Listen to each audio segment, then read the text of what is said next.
savez tous, aujourd'hui on va parler des questions à se poser. Des questions à se poser pendant la période des fréquentations. Donc, le titre c'est « Connaissez-vous quelles sont les questions à se poser, les questions essentielles à se poser avant et pendant la période des fréquentations ?» Alors, je vous dis déjà que je vais être vraie, je vais être transparente, parce que pour moi le sujet, tout ce qui concerne le couple est tellement important, déterminant, l'enjeu est grand. Moi je ne suis pas là pour faire ma belle, pardonnez-moi. On va être vrai, on va être transparent, je vais vous dire toutes les vérités qui je pense pourront vous aider, peuvent vous aider. Donc, on va avoir 9 questions à poser, 9 questions à poser aussi, vous voulez 9 choses à vérifier pendant cette période justement des fréquentations. Alors, la première chose à vérifier, et c'est un point sur lequel je vais m'étendre parce que c'est assez important. La première question à poser, est-il ou est-elle dans le Seigneur? Et si oui, quelle est la place de ce Seigneur dans sa vie? J'ai bien aimé la semaine dernière, pas plus tôt que la semaine dernière, j'ai reçu un message d'une bien-aimée qui m'a dit « Tata Josiane, vraiment, j'ai rencontré quelqu'un. J'ai rencontré quelqu'un qui me correspond en tout point de vue. Ça ne m'est jamais arrivé. C'est la première fois que ça m'arrive. Le gars est bien, il est agréable, il est gentil, il a des valeurs. Il me correspond en tout point de vue. » Elle me précise que c'est la première fois que je lui arrive, que cela m'arrive, pardon. Et malheureusement, il est musulman. Elle me demande qu'est-ce que je fais.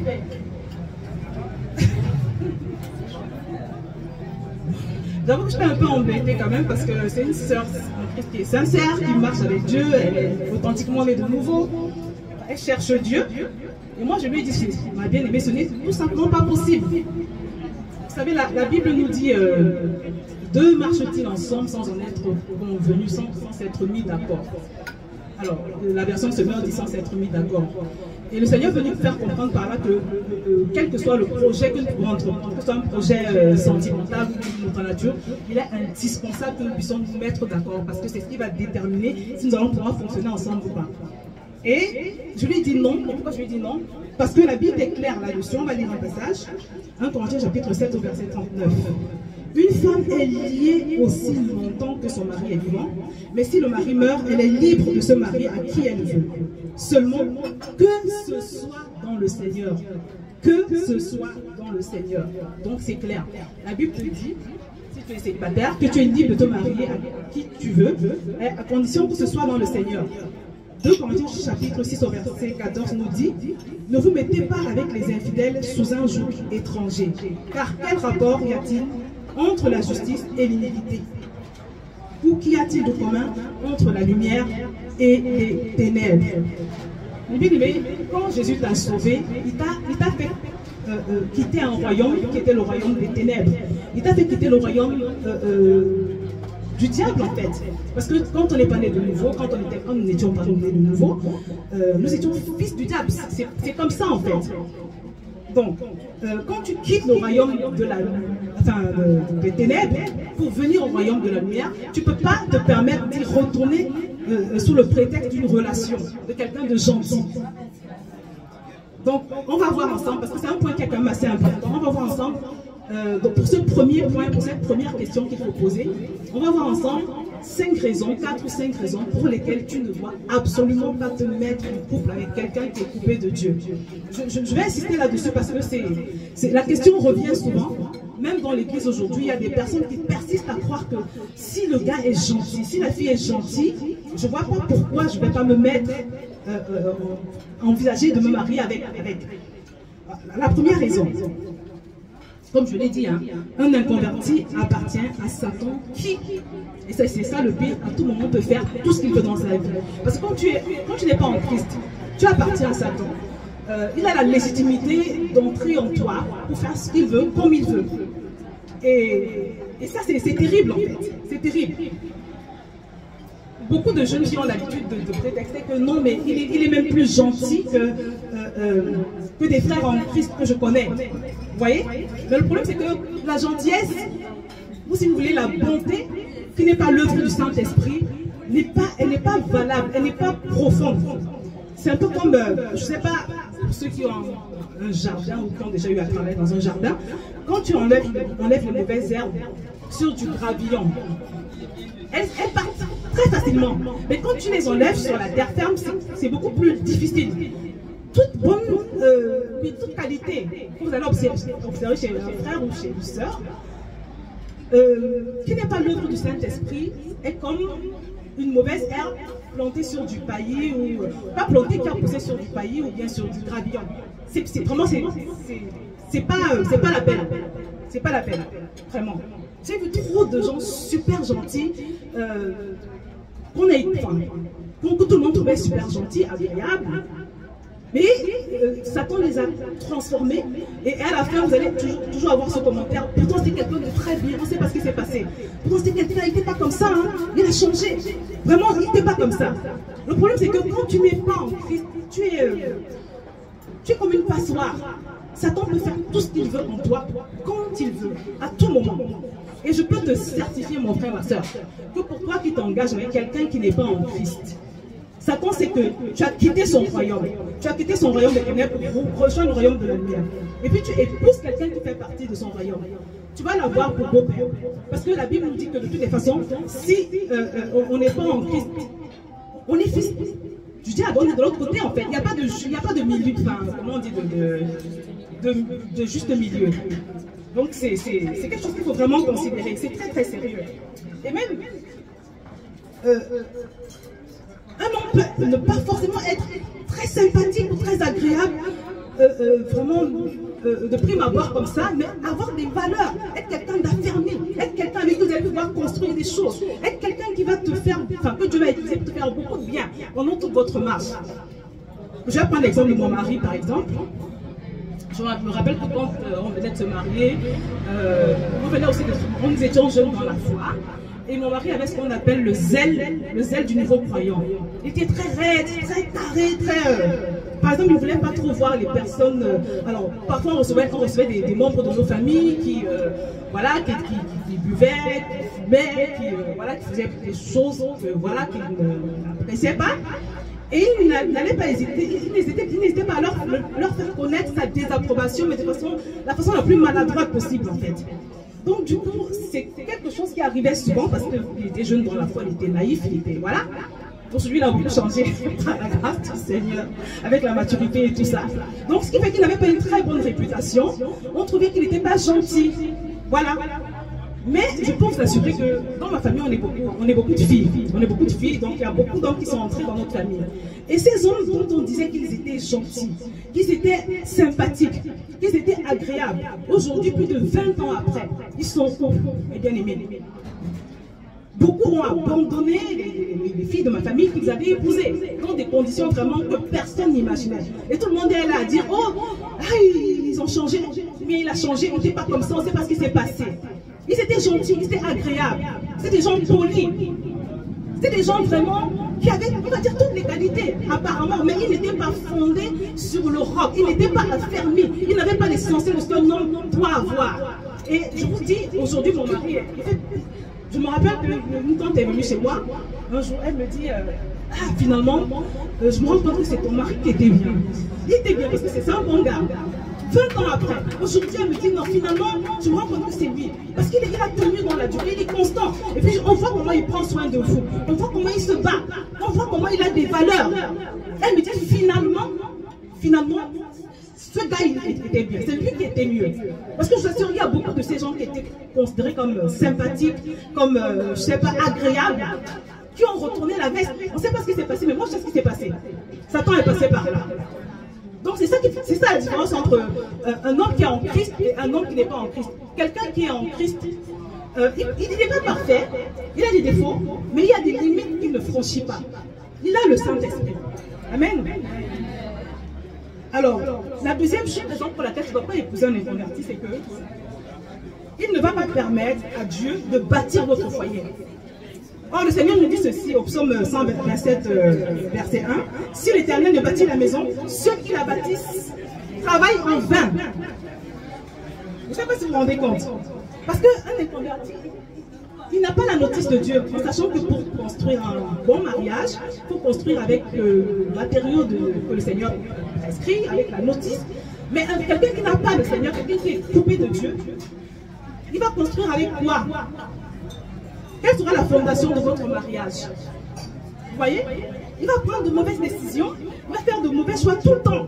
Et tu seras toujours en train d'essayer de vouloir rattraper ces mauvais choix, de le convaincre, non, ce que tu fais, c'est pas ça, et vous ne serez pas d'accord, et ça va faire des tensions inutiles. Vous voyez? C'est épuisant au bout d'un moment. C'est épuisant. Je vais vous partager un exemple, une anecdote.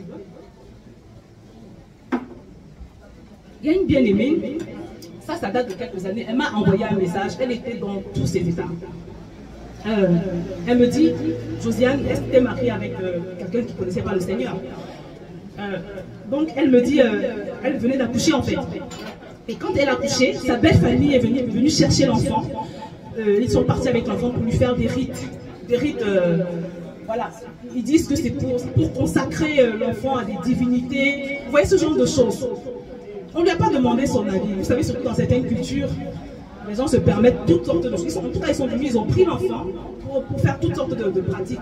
Elle était dans tous ses états. Elle a dit à son mari, mais ils ne peuvent pas faire ça. Non, je ne suis pas d'accord. Et son mari me disait, mais c'est pas grave. De toute façon, moi-même, je suis passée par là. Tout le monde, nous tous, nous sommes passés par là. C'est pas grave. Et ça fait beaucoup de problèmes, beaucoup de disputes. Elle était dans tous ses états. Elle me dit, Josiane, tu fais quoi? Je fais quoi? Je ne sais pas si vous réalisez un peu.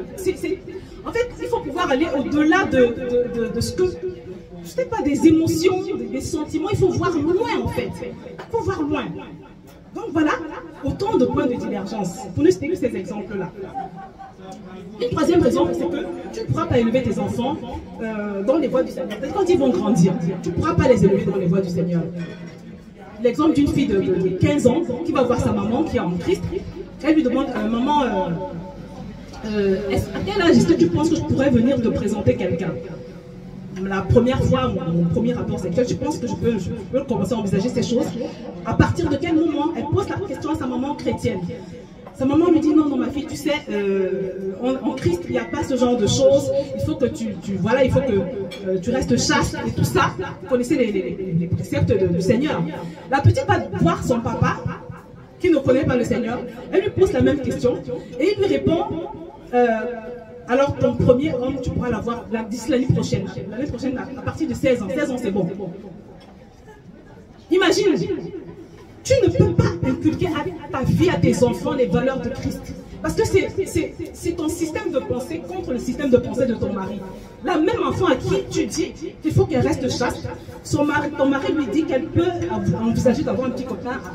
Ce qui est normal, hein, quand on est dans le monde, c'est le système de pensée du monde. C'est pas un crime. Moi, avant de venir en Christ, j'aurais eu le même raisonnement. Mais tu fais quoi? Ta fille, tu ne peux pas l'éduquer dans les voies de... Tu fais quoi? Donc ça, c'est les réalités auxquelles vous allez faire face. Si jamais, mais je déclare que ça n'arrivera jamais, que tu t'engages avec quelqu'un qui ne connaît pas le Seigneur. Donc vraiment, c'est terrible. Une quatrième chose, Satan va tout faire pour te ramener dans le monde. Je te promets, mon frère, je te promets, ma soeur, tu t'engages avec quelqu'un qui ne connaît pas le Seigneur. Même s'il est gentil, sympathique, Satan va tout faire pour se servir de lui, de manière à ce que tu retournes dans le monde. Moi, je connais une bien-aimée, tout au long de la journée, elle, par exemple, c'est quelqu'un qui aime bien l'adoration, l'ambiance d'adoration dans sa maison, mais à chaque fois que son mari, là, c'est du Koffi Olomide à longueur de journée. Vous voyez, c'est du Koffi Olomide, parfois il ramène ses amis à la maison, prennent beaucoup d'alcool, c'est des discussions mondaines, sans compter les mauvais choix qu'il fait. La fraude, ça ne le dérange pas, ça ne le dérange pas de pratiquer la fraude. Elle est tout le temps après lui. C'est pénible, c'est vraiment pénible. Tu peux pas te consacrer comme tu veux, tu n'as pas la liberté d'entretenir la présence du Saint-Esprit dans ta maison. Parce que ce n'est pas avec Koffi Olomide que tu vas l'attirer. Donc vraiment, c'est ça en fait. Je ne parle pas de tout ce qui est offrande, dîme. Ça, c'est encore un autre chapitre. pour beaucoup d'hommes qui ne sont pas en Christ, ils ne comprennent pas en fait. Que tu lui dises que tu vas donner 10% de ton revenu, tu vas donner 10% de ton revenu, il ne comprend pas. Il va te dire c'est de l'arnaque, c'est de l'escroquerie, tu es naïf. Comment tu peux accepter ce genre de choses? Donc vous allez faire face à tellement de conflits. Vraiment, pour ne citer que ça. Pour ne citer que ça. Donc vraiment, c'est même pas la peine en fait d'envisager ce genre de choses. Il faut prier Dieu de te donner là. S'il y a quelqu'une ou quelqu'un là, tu es en train de m'écouter, tu étais déjà sur ce chemin-là, je t'encourage à supplier le Seigneur de te déconnecter sentimentalement de cette personne. Si tu sens que tu n'as pas la force, demande au Seigneur, il va te donner cette force. Non, non, tu peux jouer avec ta vie. Et là, on parle des personnes qui sont tu étais déjà en Christ et puis tu l'as rencontré. Je ne parle pas forcément des personnes qui sont en couple depuis des années. Voilà, et puis pendant que tu étais, on va dire en concubinage avec cet homme, tu as rencontré le Seigneur et maintenant tu te demandes... Là, c'est autre chose, hein, c'est autre chose. Moi, je parle de... Tu es aujourd'hui, tu es célibataire, tu es à la recherche de l'homme de ta vie, ou bien de la femme de ta vie, et puis tu te retrouves avec, sur ton chemin, quelqu'un qui n'est pas en Christ, qui s'intéresse à toi. Vous voyez? Donc, la deuxième question que tu dois te poser, qui est un peu en rapport avec la deuxième question, c'est si maintenant il est en Christ, s'il est en Christ, quelle est la place qu'il donne à ce Seigneur? Parce que ça aussi c'est important. Ce matin encore, je l'ai médité. Hein. Le Seigneur Jésus nous dit dans sa parole que ceux qui le suivent ne marcheront pas dans les ténèbres. Parce qu'il y a ceux qui croient en Jésus, il y a ceux qui croient en Jésus. Alors il y a ceux qui croient en Jésus et qui le suivent, il y a ceux qui croient en Jésus et qui ne le suivent pas forcément. Et c'est un choix délibéré. Je suis sauvé, je suis sûre d'aller au ciel si je meurs aujourd'hui, mais je ne fais pas de la notice de Dieu, ou bien des préceptes de Dieu, ma fondation en fait. Je ne marche pas dessus, je ne marche pas avec. Et c'est un choix délibéré. Parce que ça ne, c'est trop pour moi, voilà, j'ai pas envie de faire cet effort. Ça aussi, il faut vérifier. Ça aussi, il faut vérifier. On est toujours sur le premier point, là, la première chose à vérifier. Parce que la place qu'il donne au Seigneur dans sa vie, ou bien qu'il ne donne pas au Seigneur, détermine la fondation sur laquelle vous allez bâtir, en fait. En sachant que, je ne sais pas si vous avez déjà lu ce verset depuis que je suis en train de parler, la Bible dit que si l'Éternel le bâtit à la maison, ceux qui bâtissent travaillent en vain. Je ne sais pas si vous voyez. Donc c'est très important également que, voilà, qu'il aime quand même le Seigneur. Voilà, que le Seigneur soit le premier dans sa vie. C'est très important. Donc maintenant, on va voir quelle est la deuxième grande question. La deuxième grande question à poser à ton futur écrivain. On va dire à cette personne qui t'intéresse, quel est son plus grand soupir? Qu'est-ce qu'il veut faire de sa vie? Quelle est la chose qu'il poursuit principalement? Quelle est la chose qu'il poursuit? Est-ce que son obsession dans la vie, c'est gravir des échelons sur le plan professionnel? Est-ce que c'est devenir milliardaire? Il y a des gens qui ont cet objectif de devenir milliardaire. C'est pas mauvais, mais c'est important de clarifier. C'est important de savoir qu'est-ce qu'il poursuit, qu'est-ce qui compte le plus pour lui, quel est son plus grand soupir. Est-ce que c'est qu'il est engagé dans le combat pour la défense des animaux et que c'est son obsession? Est-ce qu'il est engagé dans le combat pour la préservation de la nature? Quel est son plus grand soupir?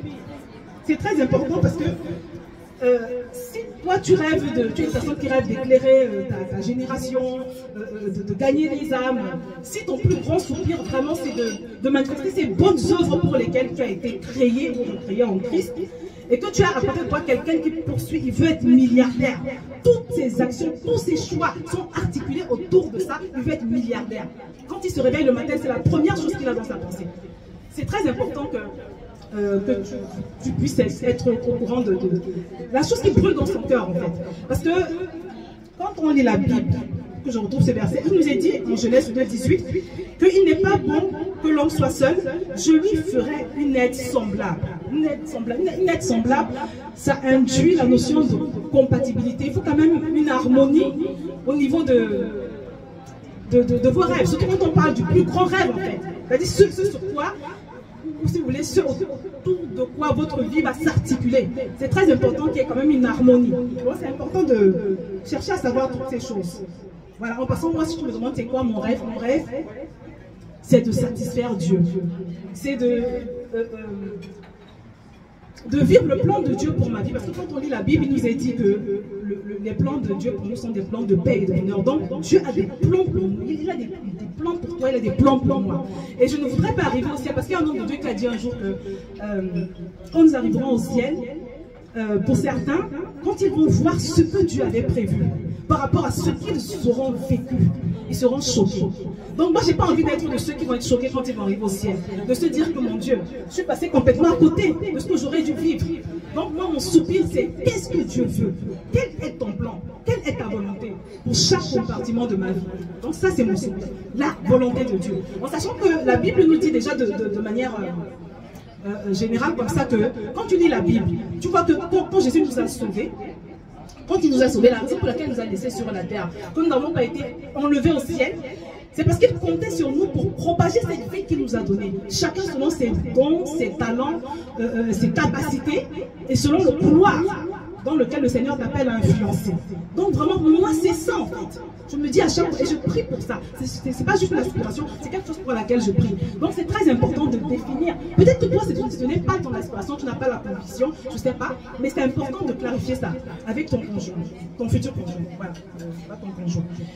Donc voilà, et on en vient donc au troisième point, troisième question à poser. Quelle est sa vision du couple, de votre éventuel futur couple? Comment est-ce qu'il voit votre couple? Et quel est le but qu'il assigne au mariage? Quelle est la motivation derrière son désir de mariage? Vous savez, quand je venais de me convertir, j'ai lu un livre écrit par le pasteur de la plus grande église au Cameroun. Et c'était vraiment un livre passionnant. Et dans ce livre, il raconte une expérience. L'un de ses pasteurs est venu le voir un jour. Il lui dit, vraiment, Bishop, il faut que je me marie. Je n'en peux plus, il faut que je me marie. Ça devient urgent. Il faut absolument que je me marie. Et le pasteur me demande, mais pourquoi ça devient si urgent? Pourquoi tout d'un coup comme ça, tu trouves qu'il faut que tu te maries et très vite? Et vous voulez savoir la réponse qu'il a donnée au pasteur? Il dit au pasteur, tu sais, j'en ai marre à chaque fois quand je rentre le soir, je dois me taper le ménage, je dois me taper la cuisine, je n'en peux plus, il faut absolument que je trouve une femme. Est-ce que vous êtes curieux de savoir ce que le pasteur lui a répondu? Il lui a dit, mon fils, tu n'as pas besoin d'une épouse. Ce n'est pas d'une épouse dont tu as besoin, mais tu as besoin d'une ménagère. Tu as besoin d'une aide à domicile. Tu as besoin d'une personne qui va t'aider à faire à manger et également à faire ton ménage. Mais bien aimé, c'est tellement important de comprendre pourquoi ce gars veut t'épouser. Qu'est-ce qu'il a dans sa tête en fait? Pour lui, le mariage, c'est quoi? La vie à deux, c'est tellement important.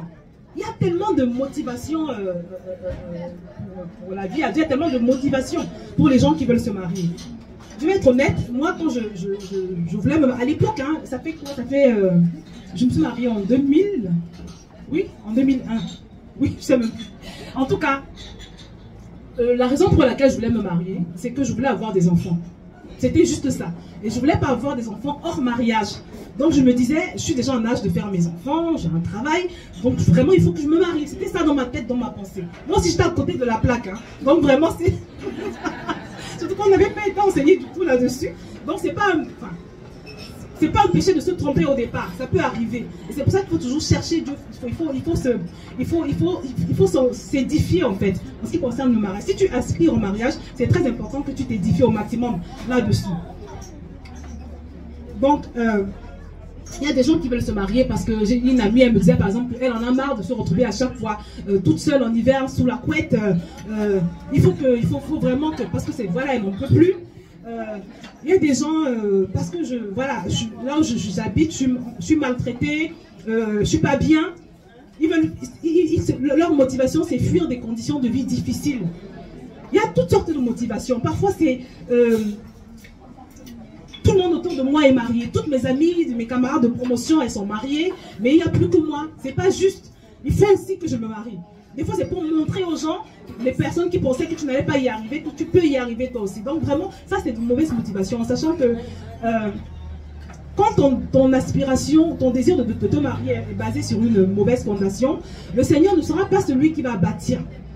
C'est pour ça que c'est tellement important, même déjà en tant que célibataire, de tout faire pour aligner tes pensées sur les pensées de Dieu. Comment Dieu voit le mariage? Pourquoi le mariage? C'est très important parce que beaucoup de gens veulent se marier, mais ils ne sont même pas en phase avec Dieu. Ils n'ont pas compris ce que Dieu dit, ce que Dieu veut du mariage en fait. Donc tu pries, Seigneur, donne-moi un mari, mais tu n'as pas compris pourquoi Dieu a institué le mariage. Et ça peut être un obstacle. Hein. Donc j'en profite pour donner ce conseil à quelqu'un qui aspire au mariage. Peut-être que ça fait un moment que tu pries. Pose-toi la question, est-ce que ta pensée concernant le mariage, ta vision concernant le mariage, est-ce que tes pensées sont alignées avec les pensées de Dieu? Est-ce que tu vois le mariage comme Dieu le voit? Commence déjà par là. Vraiment, assure-toi de ça. Est-ce que le mariage pour toi est une institution? Est-ce que tu as de la révérence pour cette institution que le Seigneur a créée? C'est très important. Et quand tu as résolu cela, à partir de ce moment, tu peux commencer à prier pour ton futur époux, ta future épouse. Que Dieu t'envoie la personne qui t'est destinée. Donc, c'est ça en fait. C'est important de comprendre que, en fait, déjà, on a parlé du plus grand soupir, de la plus grande aspiration. C'est important de prier déjà pour connaître quelles sont ces bonnes œuvres, les bonnes œuvres pour lesquelles nous avons été recréés en Christ. C'est important de chercher quels sont tes dons, quels sont tes talents, pourquoi il t'a recréé en Christ. Il y a un but, et je vous assure que nous rendrons compte à Dieu pour cela. Nous rendons compte à Dieu pour cela, c'est très important. Parce que quand Dieu te met avec, on va dire, auprès d'un homme, et avant même d'arriver là, si tu es ici et que tu es un, je vous ai dit qu'on va être vrai, si tu es ici, tu es un homme, tu ne sais pas encore quelles sont ces bonnes œuvres pour lesquelles Dieu t'a recréé en Christ, et tu aspires à te marier, sache que tu mets la charrue avant les bœufs, c'est ce qu'on dit. Donc ça veut dire que tu n'es pas encore prêt pour te marier. Si tu ne sais pas quelle est la vision, ce à quoi Dieu t'appelle, tu vois, tu n'es pas encore prêt, c'est tout. Parce que le but du Seigneur, c'est quoi? Le cas idéal, hein, vraiment, c'est que, je dis le cas idéal, c'est obligé pour les hommes. Parce que la Bible dit que tu es l'aide que Dieu, que la femme, ta future épouse, elle l'aide que le Seigneur va ramener auprès de toi pour qu'elle t'aide à accomplir la mission en fait. Mais si tu te maries, elle va venir t'aider à faire quoi? Si tu te maries sans, je veux dire, si tu te maries sans connaître le but de ta vie, ces bonnes œuvres pour lesquelles le Seigneur t'appelle, elle va venir t'aider à faire quoi? Elle va t'aider à faire quoi? Donc si tu es ici, tu es un frère en Christ, tu ne sais pas encore quelle est la mission, quel est ton but et tout ça, commence par là. Commence par là. Parce que tu ne peux pas la mener nulle part en fait, la pauvre. Donc, non mais c'est clair. C'est clair. C'est pas moi qui le dis. Hein. C'est pas moi qui le dis. C'est pas moi qui le dis. C'est écrit noir sur blanc dans la Bible. Vraiment. Donc, c'est important de comprendre que, en fait, nous avons été créés à son image, en fait. La Bible nous dit que nous avons été créés à son image. Et quand il nous crée à son image, en fait, le but de ta vie, une fois que tu es né de nouveau, c'est vraiment de devenir un agent de propagation de la gloire de Dieu sur la terre. Un agent de propagation de la gloire de Dieu. Donc, pour tous ceux qui ont déjà la grâce de travailler dans le couloir de leur destinée, sache que quand tu vas te marier, le mariage devra être un peu comme, on va dire, un accélérateur pour t'aider à mieux te déployer dans ce couloir-là, dans ces dons, dans ces talents que tu es déjà en train de mettre en œuvre pour le Seigneur. Voilà. Donc on se met ensemble pour travailler à ce pourquoi le Seigneur nous appelle en fait. Donc c'est très important de clarifier ça. Parce que si tu épouses un homme qui dans sa tête, il veut juste une personne qui va lui faire sa cuisine, son ménage et tout, et alors que toi dans ta pensée, tu te disais je vais venir aider, je vais venir l'aider, et puis comme ça on va ensemble propager la gloire de Dieu sur la terre, il y aura problème. Donc c'est très important de clarifier ça. C'est très très très important. Troisième question importante à poser. Alors, c'est important de chercher à savoir quelles seront les limites quand on parle de service, les contraintes. Je vais vous expliquer, je vais prendre un exemple simple. Il y a cela quelques semaines ou quelques mois, il y a un frère en Christ qui est très sérieux aussi, qui a une grande vision, vraiment. Il a appelé, le Seigneur m'a, enfin je sais qu'il a appelé, il a appelé à quelque chose de grand. Il aime beaucoup le Seigneur, c'est un passionné de Dieu, il a une passion pour les âmes du Seigneur et tout. Il a appelé à quelque chose de grand. Et récemment, il a rencontré quelqu'un, une bien-aimée, Et dans la première, je crois que c'était la première semaine, elle a commencé à lui donner une série d'avertissements. Je sais pas si on peut parler d'avertissements. Elle lui dit, bon écoute, je te vois, parce que toi je te vois là, tu es très engagé, tu es très zélé. Sache que si jamais on doit se marier un jour, il ne faudra pas que tu restes à l'église au-delà d'une certaine heure. Voilà. Et quand tu rentreras à la maison, on ne parlera pas des choses, de tout ce qui concerne l'église, le service. On parlera que de notre vie, de tout ce qui nous concerne. Elle a commencé à lui donner une série d'avertissements. Elle a commencé à lui donner une série de règles comme ça. Et il me dit, mais attends Josiane, tu fais quoi? Là, on vient juste de commencer.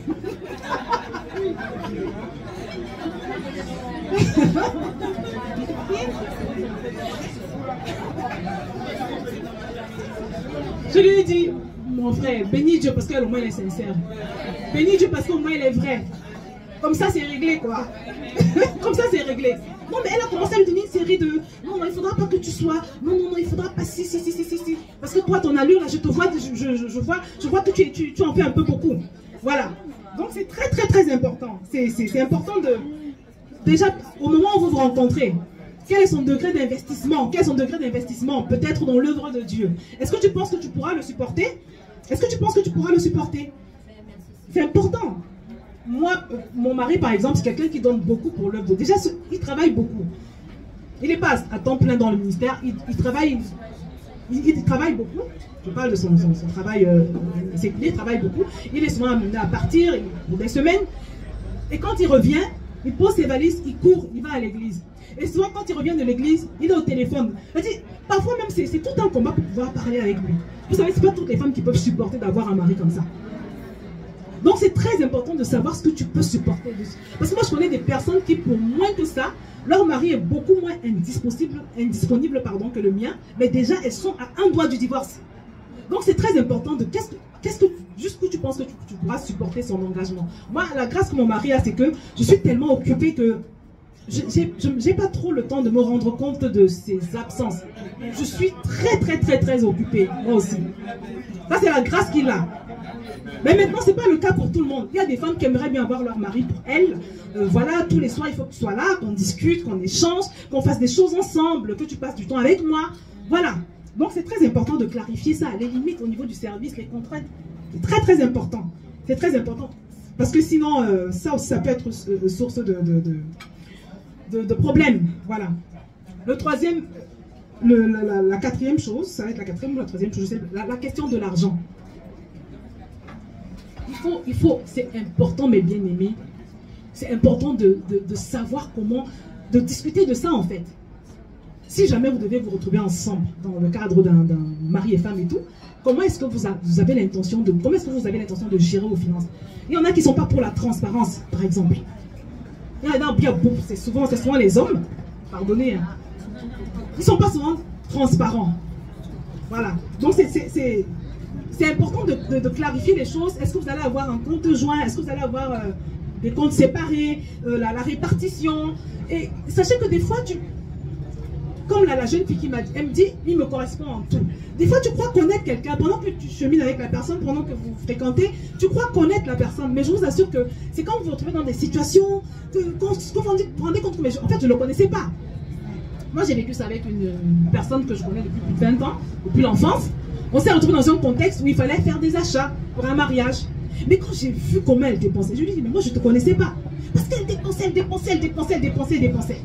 Et quand on s'est séparés et que ce mariage-là est terminé, elle s'est débarrassée de au moins le tiers des choses qu'elle avait achetées. Elle n'en voulait plus en fait.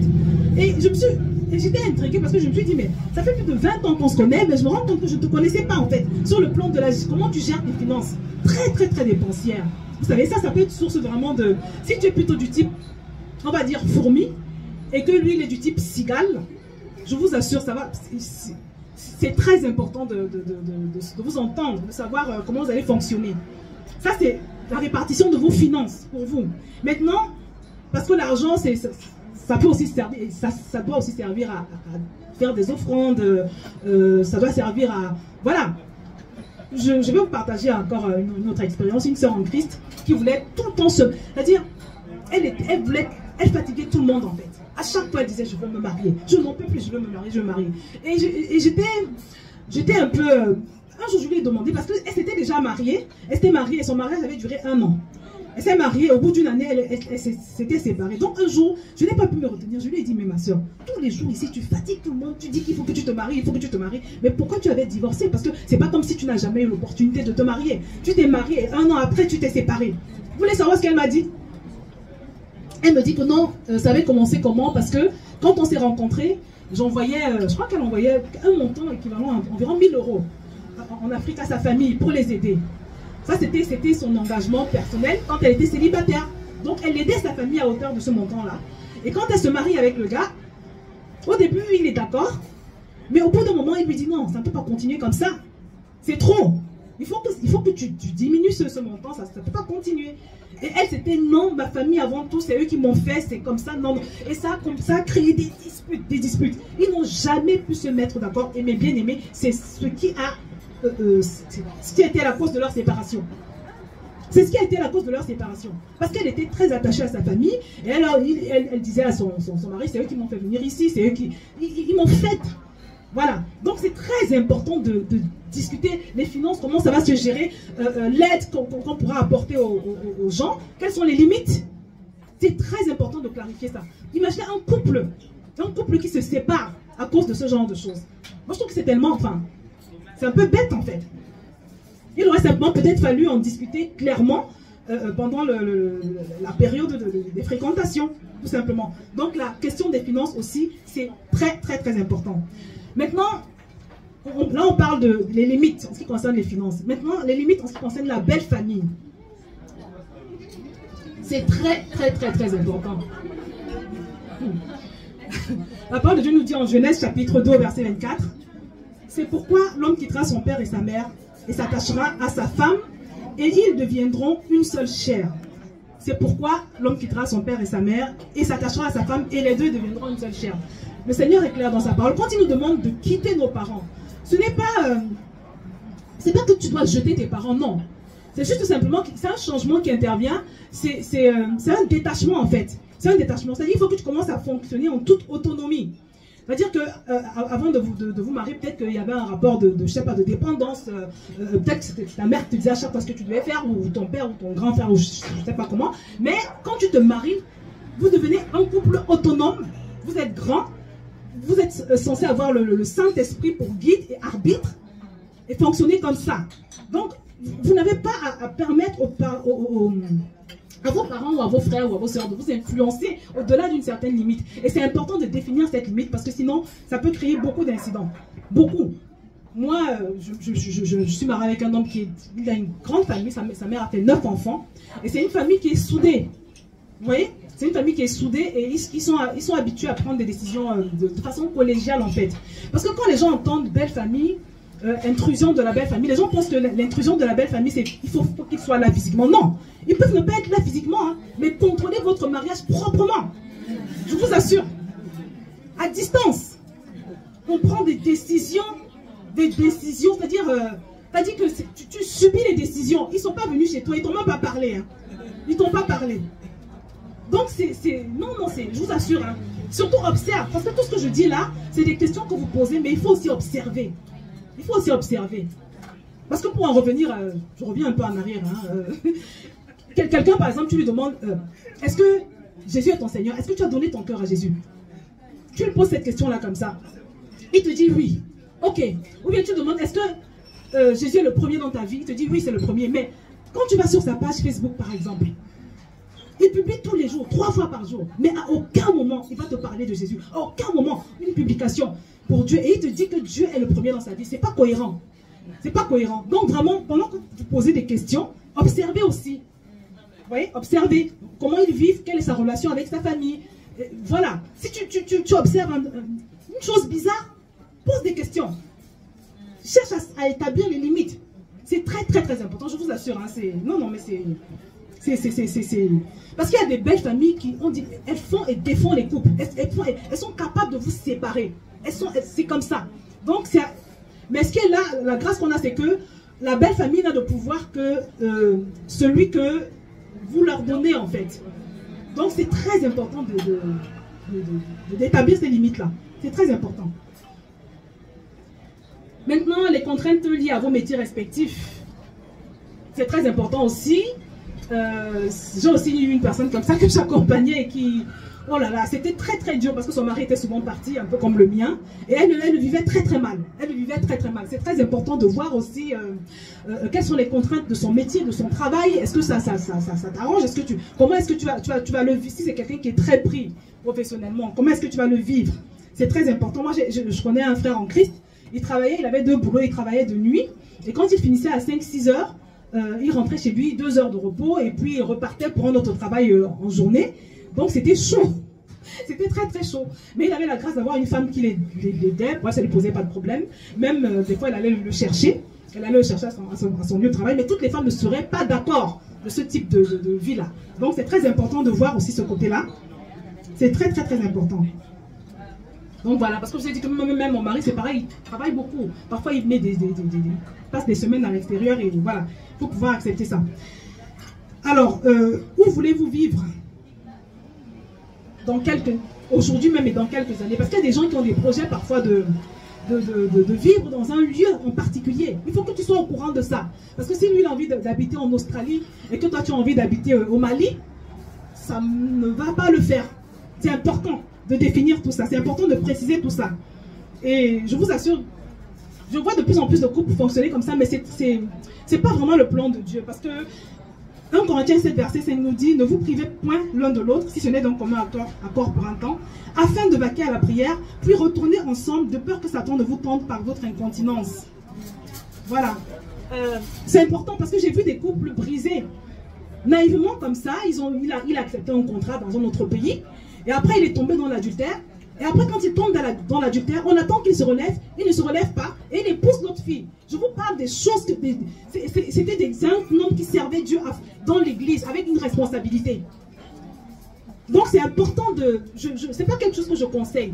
Il vaut mieux s'entendre pendant que vous êtes dans la période de fréquentation.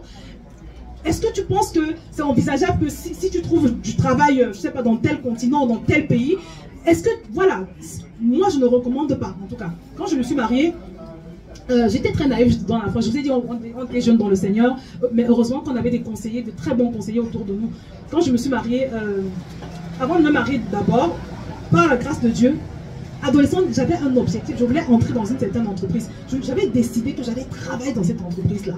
Et pour entrer dans cette entreprise, il fallait passer un certain concours qui était vraiment pas facile. La première fois, je l'ai fait, je l'ai raté. La deuxième fois, je l'ai fait, je l'ai eu. Donc, j'ai fait mes études. Et quand j'ai fait mes études, par la grâce de Dieu, j'ai enfin réussi à entrer dans cette entreprise. Et quand j'ai commencé le travail dans cette entreprise, c'était le sentiment d'accomplissement, le sentiment d'avoir atteint son objectif. Vous voyez? Donc, j'étais très contente, j'étais très heureuse de ce travail. Et c'est dans cette période-là que je me suis mariée. C'est dans cette période que je me suis mariée. Et j'ai travaillé 1 an et mon mari, il arrive. Entre-temps, il était parti, il était venu ici pour poursuivre ses études. Et à un moment donné, il revient, on se marie, et je me dis qu'il va finir ses études et puis il va revenir en Afrique pour qu'on soit ensemble. Mais arrivé ici, il change d'avis. Il change d'avis et je me suis dit, bon, c'est pas grave, tu vas rester là-bas, moi je vais rester ici. Mais les anciens de l'église nous ont dit, non, tu fais pas ça, tu vas le rejoindre. Je dis, mais non, je ne peux pas le rejoindre, je suis établi ici, je ne peux pas le... C'était quand même une petite histoire, hein. Donc, c'était compliqué. Mais les anciens, ils ont insisté, ils ont dit, Josiane, tu restes pas ici alors que ton mari est là-bas. À l'époque, je n'avais pas compris. Mais c'est aujourd'hui, avec ce que j'ai observé autour de moi, le nombre de frères que j'ai vu tomber dans l'adultère. Et pas seulement tomber dans l'adultère, et je sais pas quoi, parce que quand on tombe, on peut quand même se relever. Et pas se relever en fait. Voilà, et se marier avec leur maîtresse, c'est délicat. C'est délicat les amis. Donc vraiment, c'est très important de clarifier tout ça. Il ne faut pas donner d'opportunité à l'ennemi. Il ne faut pas donner d'opportunité à l'ennemi. C'est très important. Donc clarifiez bien ce genre de choses. Alors maintenant, combien d'enfants vous voulez? Ensemble. Si tu as envie d'avoir 2 enfants et que lui il en veut 7, c'est bien d'en discuter. C'est bien d'en discuter pour tomber sur un, je sais pas, un juste milieu. Vous voyez? Donc c'est très important de discuter du nombre d'enfants, par exemple, que vous voulez avoir. Pour ceux qui... Alors, si tu te retrouves à fréquenter quelqu'un qui a déjà eu une vie, quelqu'un qui s'est déjà marié, quelqu'un qui a déjà eu des enfants. C'est aussi très important de discuter de la place, de comment est-ce que vous allez gérer ces enfants-là. Surtout qu'il y a des contextes pas faciles.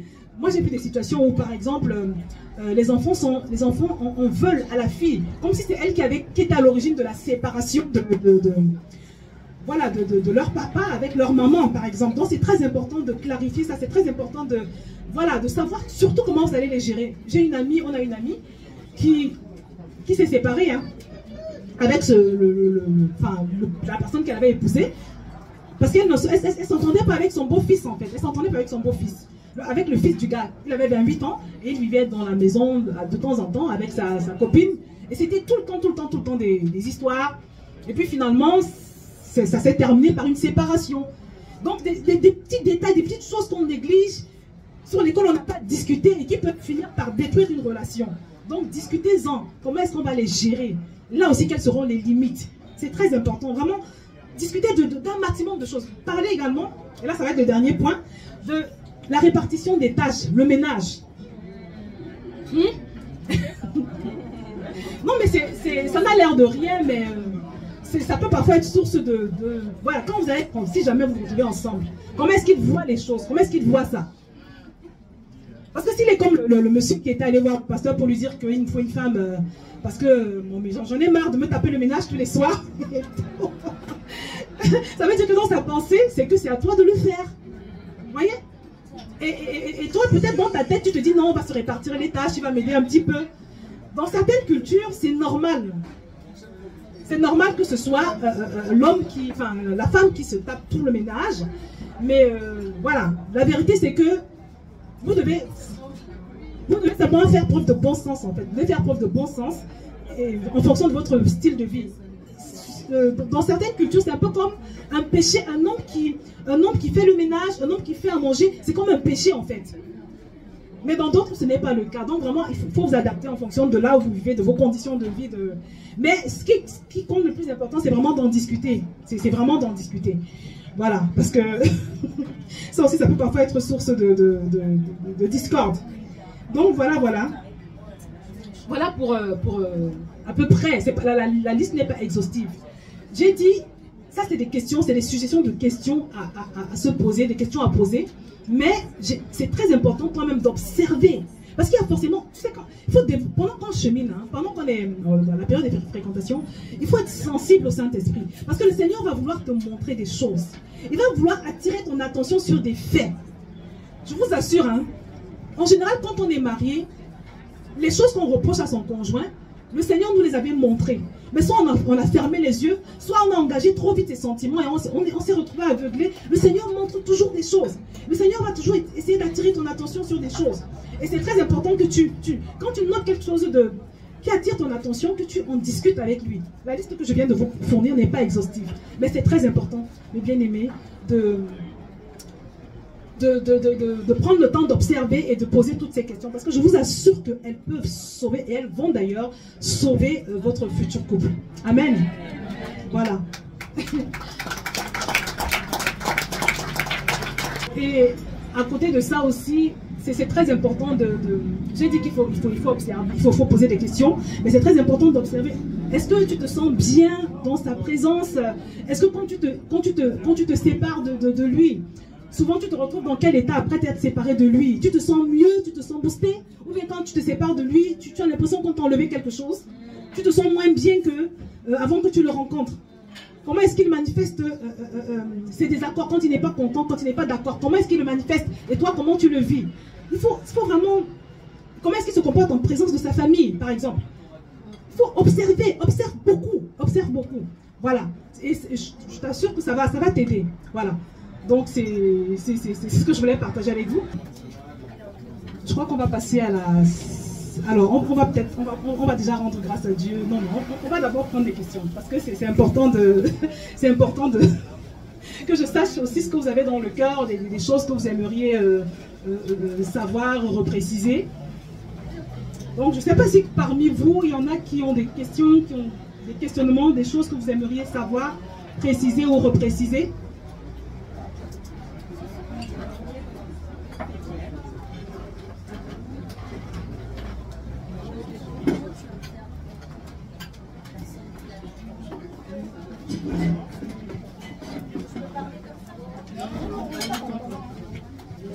Merci beaucoup, Tata Josiane, pour ce partage.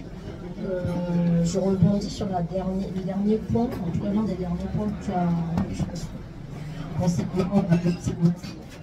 as surtout l'observation au niveau de la famille. Comment ça se passe lorsque la personne est à l'étranger et que la plupart de la famille est dans le pays d'origine ou voilà. En tout cas qu'il n'y a pas forcément la famille dans un endroit géographique proche.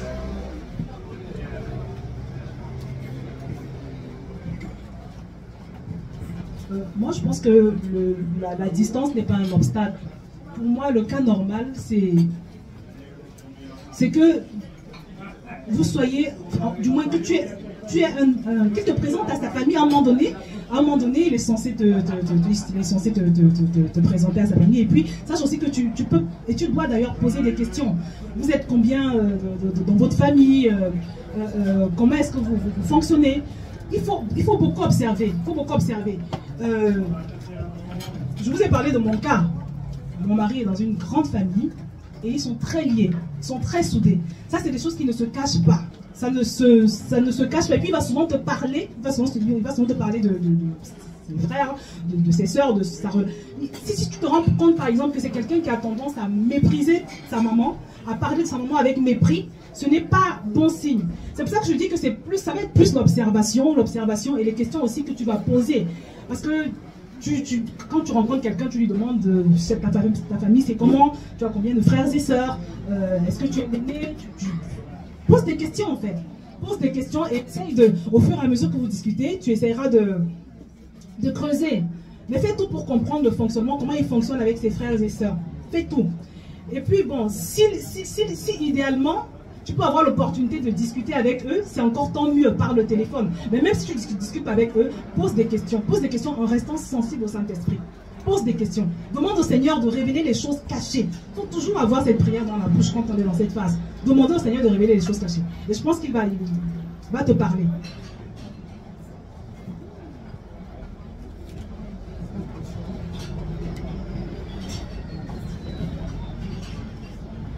Bonjour pasteur, moi c'est Franck, j'avais une question en fait. Je voulais savoir combien de temps on doit attendre pendant le cheminement, parce que je me suis rendu compte que parfois les gens attendent mais ils commencent à être impatients, même si on dit que la patience est un fruit de l'esprit. Je voulais savoir sa patience, comment on peut jauger si on devient impatient ou pas. Alléluia, gloire à Dieu. Donc la question c'est de savoir combien de temps faut-il... Parce que parfois on chemine, mais le temps, est-ce qu'on est contre de ne pas attendre ou est-ce que parce que... Moi je pense qu'il n'y a pas de temps, il n'y a pas de temps, on ne peut pas dire que le cheminement doit durer 1 an ou 2 ans ou 3 ans, non, c'est vraiment au cas par cas, c'est vraiment au cas par cas.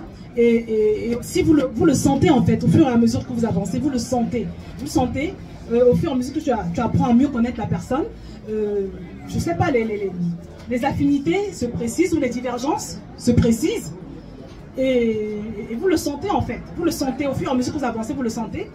Et si vous vous rendez compte que vous avez discuté de tout ça, toutes ces choses et que ça se passe plutôt bien, bah, je ne sais pas, laissez-vous conduire par le Saint-Esprit pour moi, il n'y a pas vraiment, surtout si tu as entendu Dieu, tu as entendu Dieu et tu as validé toutes ces choses. Pour moi, il n'y a pas de délai en fait. Il n'y a pas de délai, c'est vraiment au cas par cas. On ne peut pas établir que la période de cheminement ne doit durer 1 an ou 2 ans. C'est vraiment au cas par cas. C'est vous qui ressentez les choses en fonction de comment ça évolue et des réponses à toutes les questions qu'on a vues là en fait. Ça sert à rien de trop prolonger en passant. Hein. Ça sert à rien. Ça sert à rien. C'est même pas recommandé.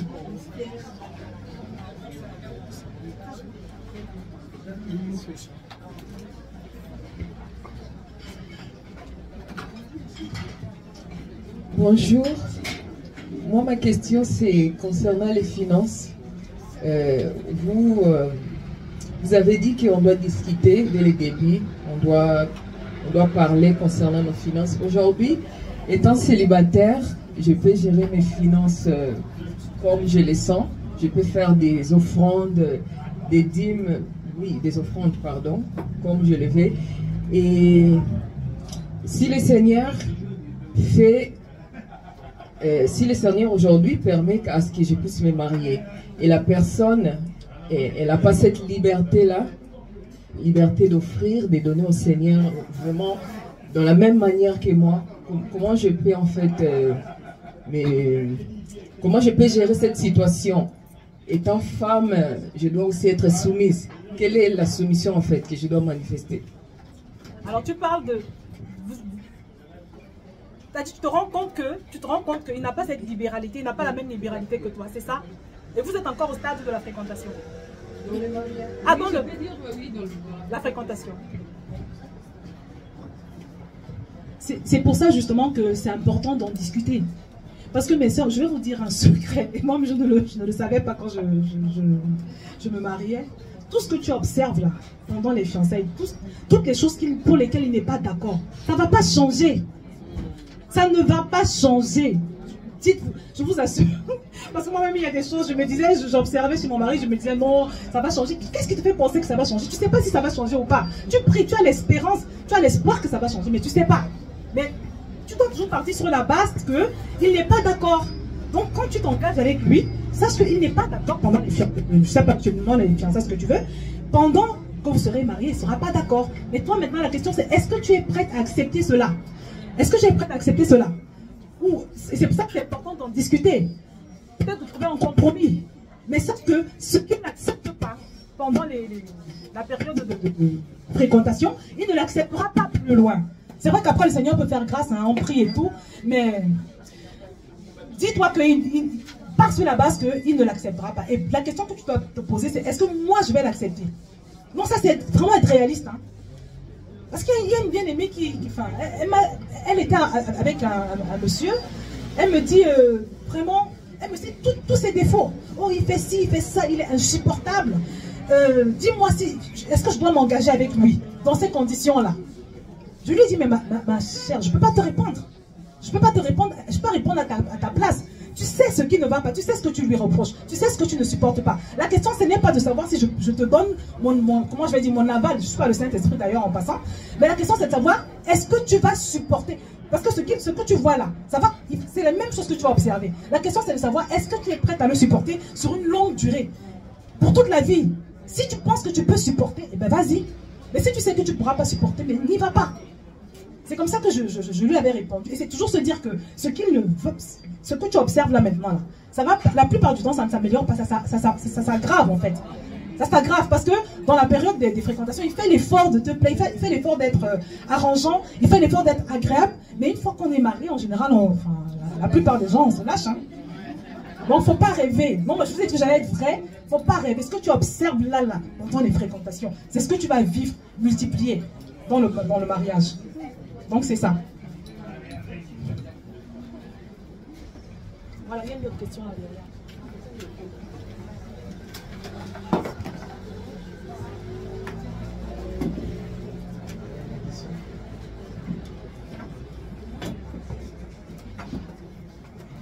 Oui, moi j'ai une question. Je voudrais simplement savoir comment cheminer ensemble. Est-ce que si le Saint-Esprit nous a montré des choses cachées par rapport à l'autre, comment devoir réagir dans ce cas-là? Parce que si on lui a déjà dit ce qui ne va pas, et on a quand même une suspicion et on sent qu'il ment. Alors, quelle attitude à y avoir? On sent, mais on ne sait pas si c'est exactement ça. Donc, voilà.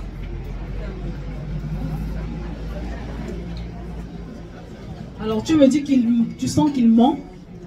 Et le Seigneur t'a révélé des choses. Je trouve que ça fait beaucoup quand même. Il ment, et le Seigneur t'a révélé des choses, peut-être concernant la chose sur laquelle il ment. Alors, quand le Seigneur révèle, il y a deux choses. Parfois, il révèle pour que ce soit corrigé avant que vous puissiez entrer dans le mariage. Parfois, il révèle pour te dire que ce n'est pas la peine, ce n'est pas la personne avec qui tu dois faire ta vie. Donc, c'est à toi de discerner maintenant, en fonction de ce que le Seigneur t'a révélé, en fonction de ce que c'est. Voilà, est-ce que tu penses que c'est quelque chose qui peut se travailler? Si c'est quelque chose qui peut se travailler, peut-être que le Seigneur te montre les choses cachées pour qu'ensemble, que tu l'aides en fait. Que tu l'aides. Dans ce sens-là, peut-être que si vous êtes dans une église, que vous puissiez voir des personnes matures dans la foi pour travailler la chose. Je soit, ça dépend vraiment de ce que c'est. Ça dépend vraiment de ce que c'est. Si le Seigneur t'a révélé qu'il est déjà marié quelque part et qu'il n'a jamais divorcé, et ben voilà, simplement tu arrêtes la relation. Si le Seigneur t'a révélé que c'est quelqu'un qui... parce que j'ai une histoire, par exemple, d'une jeune fille qui s'est mise avec quelqu'un, il prétendait être né de nouveau, parce que c'est quelqu'un qui avait été dans la Rose-Croix avant. Il lui disait, oh j'ai abandonné, et elle priait, elle n'était pas sûre. Elle priait, elle disait, Seigneur, est-ce qu'il a vraiment abandonné? Montre-moi les choses cachées. Et un jour, il envoie un SMS dans sa loge. Du moins, il croyait envoyer un SMS dans sa loge. En fait, il lui a envoyé le SMS à elle. Et c'est comme ça qu'elle a su qu'il était encore dans ces choses-là. Là, le Seigneur l'a exposé. Si c'est quelque chose comme ça, mais tu arrêtes tout de suite. C'est pour ça que je dis que ça dépend de ce que c'est. Maintenant, il y a des choses qu'on peut travailler. Si le Seigneur t'a révélé que, je sais pas, peut-être qu'il a un problème de mensonge, bon, peut-être c'est des choses qu'on peut travailler, essayer de voir un responsable, peut-être qu'il a besoin de restauration de son âme, peut-être qu'il y a quelque chose qui explique cela, peut-être que ça peut se travailler. Il y a des choses qu'on peut travailler, mais il faut que ça se travaille, que ce soit résolu avant de s'engager dans le mariage. Donc ça dépend vraiment de ce que c'est. Ça dépend vraiment de ce que c'est. Bon, je crois qu'on va on va s'arrêter. Vraiment, je remercie encore le Seigneur, nous remercions encore le Seigneur de ce moment. Vraiment, nous on peut acclamer, vous pouvez acclamer le Seigneur.